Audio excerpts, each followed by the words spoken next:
हमारा ये है कि अभी कुछ दिन पहले हरियाणा की भाजपा सरकार ने उन अधिकारियों के नाम राष्ट्रपति मेडल से सम्मानित किए जाने के लिए सिफारिश करी है जिन अधिकारियों ने किसानों के ऊपर अंधाधुंध गोलियां चलाई हैं आंदोलन को रोकने के लिए।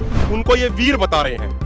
ये देश के इतिहास में पहली बार हो रहा आजादी के बाद कि अपने ही लोगों पे गोलियां चलाने वाले लोगों को राष्ट्रपति मेडल से सम्मानित किए जाने की बात करी जा रही है। पहले जनरल डायर को सम्मानित करने की बात कही गई थी, उसको सम्मानित किया गया था, मेडल दिए गए थे उस समय जब उन्होंने जलियांवाला बाग में गोलियां चलवाई थी, उनको सरोफे डाले गए थे। लेकिन उस अंग्रेज राज का कैसे पतन हुआ वो भी देश ने देखा। तो अब ये जो काले अंग्रेज के तरीके से अब जो बिहेव कर रहे हैं, ये हम कहना नहीं चाहते, लेकिन जो इनके कर्म है, जो इनके काम है, वो इस तरीके के हैं जैसे ये काले अंग्रेज। जिन अधिकारियों को सम्मानित करने ही कह रहे हैं कि भाई इन्होंने वीरता दिखाई। हम उनसे एक सवाल पूछना चाह रहे हैं हरियाणा के मुख्यमंत्री माननीय नायब सैनी जी से। सैनी जी, अगर सच में इन अधिकारियों की वीरता चेक करनी है, अगर मोदी जी इन अधिकारियों की सच में वीरता चेक करना चाह रहे हैं, अगर गृह मंत्री अमित शाह जी सच में इनकी वीरता चेक करना चाह रहे हैं, तो एक काम करें ना, जो पुंछ, डोडा, किश्तवाड़, राजौरी, सांबा, कठुआ, जो यहाँ विदेशी आतंकियों ने बड़े पैमाने पे घुसपैठ करी है और हर महीने किसी ना किसी दिन हमारे सैनिकों पे वो हमला करते हैं, हमारे सैनिकों को शहीद कर देते हैं और बाद में जंगलों में, गुफाओं में जाके घुस जाते हैं। उन आतंकवादियों की, उन विदेशी आतंकवादियों की तलाशी के लिए बड़े सतर पे अभियान चल रहा है, वहाँ पे गोल्डन एंड सर्च ऑपरेशन चल रहे हैं। इन अधिकारियों को सबको भेजा जाए वहाँ पे, जो ये IPS थे, जो ये DSP थे, इनको भेजो वहाँ पे। भाई विदेशी आतंकवादियों से लड़ो, उनको ढूंढो, उनको पकड़ो, उनके एनकाउंटर करो। अगर 20-25 विदेशी आतंकवादियों के वहां जाके ये एनकाउंटर करेंगे ग्राउंड पे जाके, फिर हम मानेंगे कि ये अधिकारी सच में वीर है। अपने निहत्थे और निर्दोष लोगों पे गोलियां चलाना, जहरीली गैस चलाना, ये कौन सी वीरता होगी? ये वीरता नहीं है, ये कायरता की निशानी है। हरियाणा में जैसे जैसे विधानसभा चुनाव नजदीक आ रहे हैं, वैसे वैसे किसान आंदोलन जो कर रहे हैं वो अपने इस आंदोलन को और तेज करते हुए नजर आ रहे हैं। आज सोनीपत में किसान नेताओं ने एक बैठक की है और बैठक में क्या चर्चा है वो, क्योंकि हमारे साथ ज़्यादा बातचीत करने के लिए किसान नेता अभिमन्यु क्वाड मौजूद है। क्वाड साहब, बैठक है वो हुई, क्या विचार विमर्श है वो किया गया, कैसे किसानों की जो मांगों को सरकार के सामने है वो रखा जाएगा? देखो, आज हमने आगामी कार्यक्रमों की रणनीति बनाई है। 15 अगस्त को देश भर में जिले और ब्लॉक सत्रों पे ट्रैक्टर मार्च होंगे। एक तिरंगा झंडा होगा ट्रैक्टर पे, एक हमारी यूनियन का झंडा होगा और पूरे देश भर में ट्रैक्टर मार्चों के माध्यम से MSP गारंटी कानून की बात करी जाएगी। तो पूरे उसके तैयारियों के लिए ब्लॉक सतर पे कैसे तैयारियां करी जाएंगी, किस तरीके से मजबूती लानी है, कैसे अधिक से अधिक ट्रैक्टरों की संख्या हो उस मार्च में, वो सुनिश्चित करने के लिए आज रणनीति बनाई गई है। उसके बाद 31 अगस्त को हमारे आंदोलन के 200 दिन पूरे हो जाएंगे, तो खनौरी बॉर्डर पे, शंभू बॉर्डर पे उस दिन बड़ी जनसभाएं होंगी। इसके अलावा 15 सितंबर को हरियाणा में नेशनल लेवल की एक किसान मजदूरों की बड़ी महापंचायत जींद जिले के उचाणा की नई अनाज मंडी में होगी। उसमें आज गांव की ड्यूटियां लगाई गई हैं, अभी से प्रचार करे जाएंगे, टीमें बनाई गई हैं। हर गांव से एक एक बस कम से कम जानी चाहिए, उसके लिए हमने यहाँ पे चर्चा करी है, उसके लिए सलाह मशवरा किया है। 15 तारीख को हमारी रिकॉर्ड तोड़ रैली होगी। उसके बाद 22 तारीख को हमारी कुरुक्षेत्र में भी एक किसान मजदूरों की बहुत बड़ी महारैली होने वाली है। और आज हमारा ये है कि अभी कुछ दिन पहले हरियाणा की भाजपा सरकार ने उन अधिकारियों के नाम राष्ट्रपति मेडल से सम्मानित किए जाने के लिए सिफारिश करी है जिन अधिकारियों ने किसानों के ऊपर अंधाधुंध गोलियां चलाई हैं आंदोलन को रोकने के लिए। उनको ये वीर बता रहे हैं। ये देश के इतिहास में पहली बार हो रहा आजादी के बाद कि अपने ही लोगों पे गोलियां चलाने वाले लोगों को राष्ट्रपति मेडल से सम्मानित किए जाने की बात करी जा रही है। पहले जनरल डायर को सम्मानित करने की बात कही गई थी, उसको सम्मानित किया गया था, मेडल दिए गए थे उस समय जब उन्होंने जलियांवाला बाग में गोलियां चलवाई थी, उनको सरोफे डाले गए थे। लेकिन उस अंग्रेज राज का कैसे पतन हुआ वो भी देश ने देखा। तो अब ये जो काले अंग्रेज के तरीके से अब जो बिहेव कर रहे हैं, ये हम कहना नहीं चाहते, लेकिन जो इनके कर्म है, जो इनके काम है, वो इस तरीके के हैं जैसे ये काले अंग्रेज हो। तो इनका भी पतन इसी तरीके से होगा जिस तरीके से उनका गोरे अंग्रेजों का पतन हुआ था। ये अपने ही लोगों के ऊपर गोलियां चलाने वालों को सम्मानित करने की बात कह रहे हैं। अब देखो, जिन अधिकारियों को ये सम्मानित करने ही कह रहे हैं कि भाई इन्होंने वीरता दिखाई। हम उनसे एक सवाल पूछना चाह रहे हैं हरियाणा के मुख्यमंत्री माननीय नायब सैनी जी से। सैनी जी, अगर सच में इन अधिकारियों की वीरता चेक करनी है, अगर मोदी जी इन अधिकारियों की सच में वीरता चेक करना चाह रहे हैं, अगर गृह मंत्री अमित शाह जी सच में इनकी वीरता चेक करना चाह रहे हैं, तो एक काम करें ना, जो पुंछ, डोडा, किश्तवाड़, राजौरी, सांबा, कठुआ, जो यहाँ विदेशी आतंकियों ने बड़े पैमाने पे घुसपैठ करी है और हर महीने किसी ना किसी दिन हमारे सैनिकों पे वो हमला करते हैं, हमारे सैनिकों को शहीद कर देते हैं और बाद में जंगलों में, गुफाओं में जाके घुस जाते हैं। उन आतंकवादियों की, उन विदेशी आतंकवादियों की तलाशी के लिए बड़े सतर पे अभियान चल रहा है, वहाँ पे गोल्डन एंड सर्च ऑपरेशन चल रहे हैं। इन अधिकारियों को सबको भेजा जाए वहाँ पे, जो ये आईपीएस थे, जो ये डीएसपी थे, इनको भेजो वहां पे। भाई विदेशी आतंकवादियों से लड़ो, उनको ढूंढो, उनको पकड़ो, उनके एनकाउंटर करो। अगर 20-25 विदेशी आतंकवादियों के वहां जाके ये एनकाउंटर करेंगे ग्राउंड पे जाके, फिर हम मानेंगे कि ये अधिकारी सच में वीर है। अपने निहत्थे और निर्दोष लोगों पे गोलियां चलाना, जहरीली गैस चलाना, ये कौन सी वीरता होगी? ये वीरता नहीं है, ये कायरता की निशानी है। सर, आपने राहुल गांधी से मुलाकात है वो की थी, उस बैठक में क्या बातचीत है वो हुई? क्या राहुल गांधी ने आपको आश्वासन है वो दिया? क्योंकि पिछले दिनों जब आपने विपक्षी दलों के सांसदों को ज्ञापन है वो सौंपा, अगर आपने हमारी मांगे संसद में नहीं उठाई तो हम आपके भी खिलाफ मोर्चा खोलेंगे, उसके तुरंत बाद राहुल गांधी ने आप सभी लोगों को बुलाया और आपसे मुलाकात है वो की, क्या आश्वासन है वो दिया गया? क्या अभी भी, क्योंकि 17 है वो ख़त्म हो चुका है, कोई बिल वहाँ पर प्राइवेट बिल नहीं लेकर आए किसानों के एमएसपी गारंटी कानून को लेकर, वो अधूरा जो काम था वो छोड़ दिया गया विपक्ष द्वारा, उसको किस तरह से आगे अब बढ़ाया जाएगा? देखो, मैं आपको एक बात कहूँ, हमने विपक्ष के तमाम नेताओं को लेटर लिखा था, बीजेपी के अलावा सभी पार्टियों को लिखा, टीडीपी वालों को भी लिखा, नीतीश कुमार जी को भी लिखा, चंद्रबाबू नायडू जी को भी लिखा, अखिलेश यादव जी को भी लिखा, ममता बनर्जी जी को भी लिखा, सबको हमने पत्र लिखा। 24 तारीख को राहुल गांधी जी ने हमें संसद में मीटिंग के लिए बुलाया। 12 सदस्यीय प्रतिनिधिमंडल एसकेएम नॉन पॉलिटिकल और किसान मजदूर मोर्चा की तरफ से गया। पहले हमें 1.5 घंटा वहां पे गेट के बाहर परेशान किया गया। हमारे सारे डॉक्यूमेंट पूरा होने के बावजूद हमें अंदर नहीं जाने दिया गया। जब अंदर से विपक्ष के नेता राहुल गांधी जी ने ये कहा कि आप उनको अंदर नहीं आने देना चाह रहे तो मैं उनसे बाहर जाके मिलूंगा, उसके बाद हमें अंदर जाने दिया गया। वहां जाके लगभग 40-45 मिनट हमारी चर्चा हुई। हमारी मुख्यतः एमएसपी गारंटी कानून के मुद्दे पे चर्चा हुई, स्वामीनाथन आयोग की रिपोर्ट लागू करने के मुद्दे पे चर्चा हुई और जमीन अधिग्रहण के मामले पे चर्चा हुई। उन्होंने ये कहा कि भाई हम एक एक करके ये मुद्दे उठाएंगे, एकदम से हम एक साथ इतने ज्यादा मुद्दे नहीं उठा सकते। उन्होंने कहा कि एमएसपी गारंटी कानून के मुद्दे पे जिस तरीके से आप सड़क पे बैठ के लड़ाई लड़ रहे हो, इंडिया गठबंधन की तरफ से उन्होंने ये वादा किया कि संसद के अंदर इस मुद्दे को जोर शोर से लगातार उठाता जाए, आगे भी उठाता जाए। प्राइवेट बिल पर कोई बातचीत हुई? प्राइवेट बिल पे उनसे बातचीत हुई।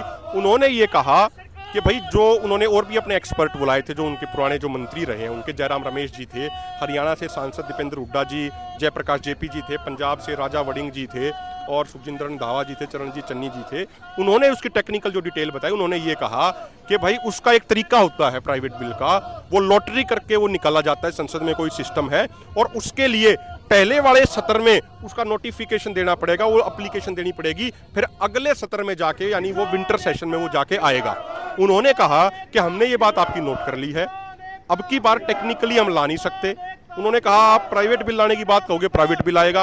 आप कहोगे शायद एक कोई वो होता है, सिस्टम होता है 193 के तहत बहस कराने का, तो उन्होंने बताया, बोला उसके तहत अगर आप कहोगे तो संसद के अंदर पूरा 1 दिन की बहस एमएसपी गारंटी कानून पे होगी, उसके लिए सारा विपक्ष इकट्ठा होकर सत्ता पक्ष को नोटिस भी देगा।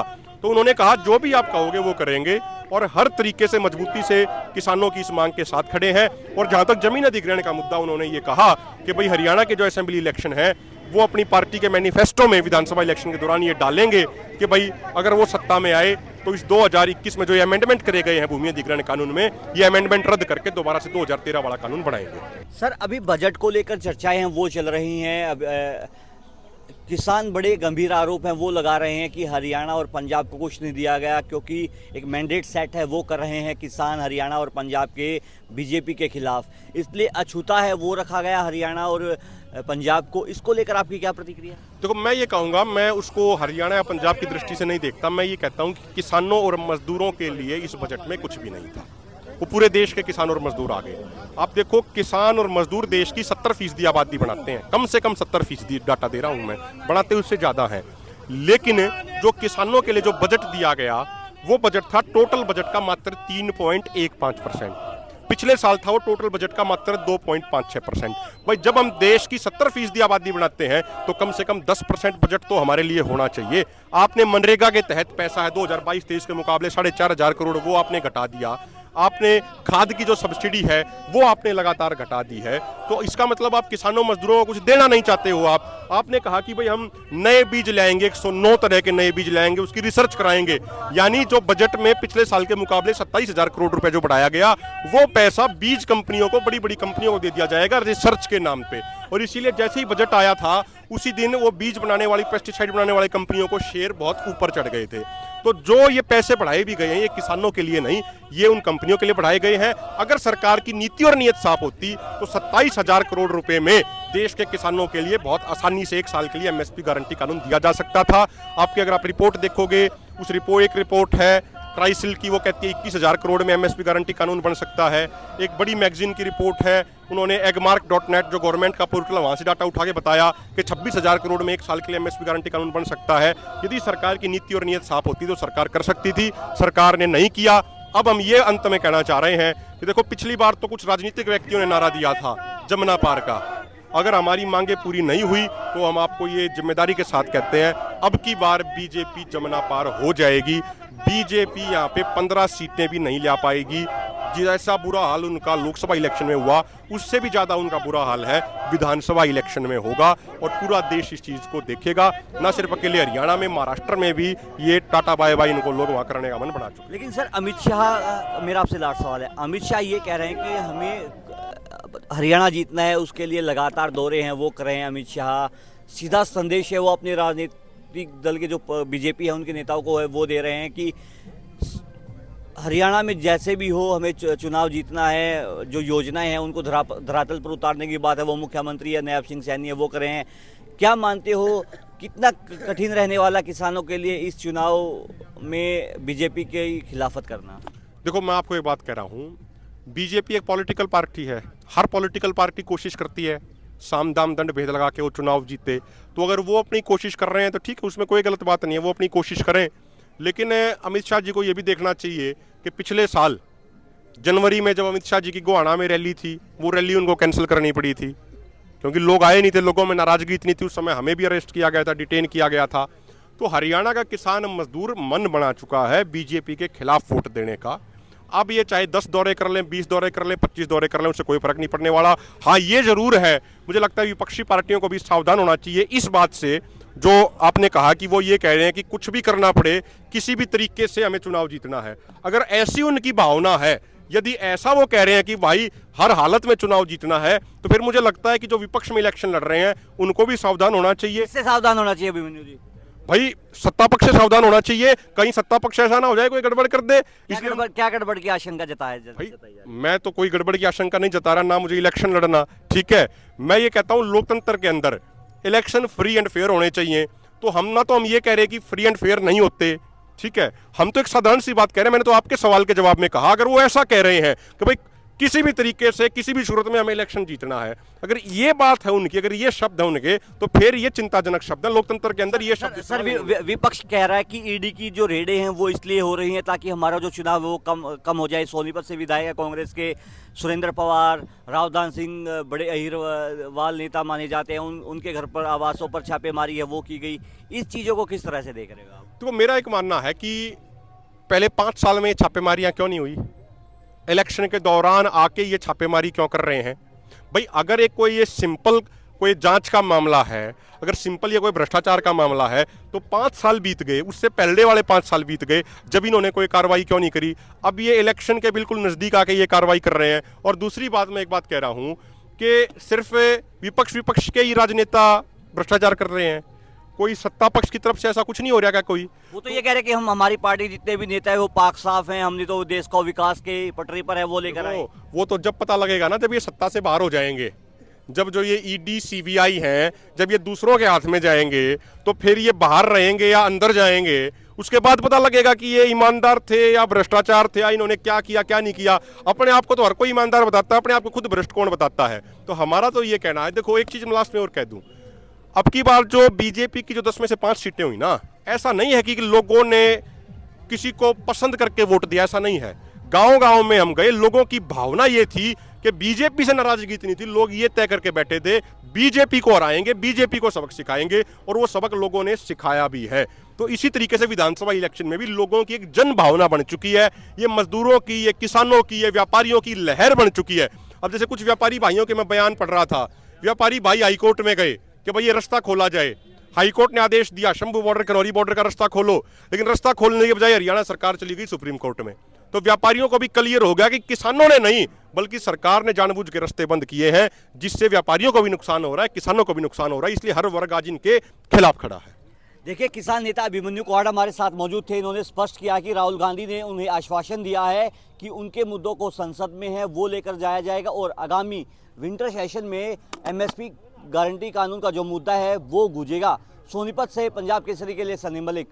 हमसे जुड़े रहने के लिए हमारे YouTube चैनल को सब्सक्राइब करें और नई वीडियो की नोटिफिकेशन के लिए बेल आइकॉन को दबाएं। अगर आप ये वीडियो Facebook पर देख रहे हैं तो लाइक जरूर करें और ज्यादा से ज्यादा शेयर करें। धन्यवाद।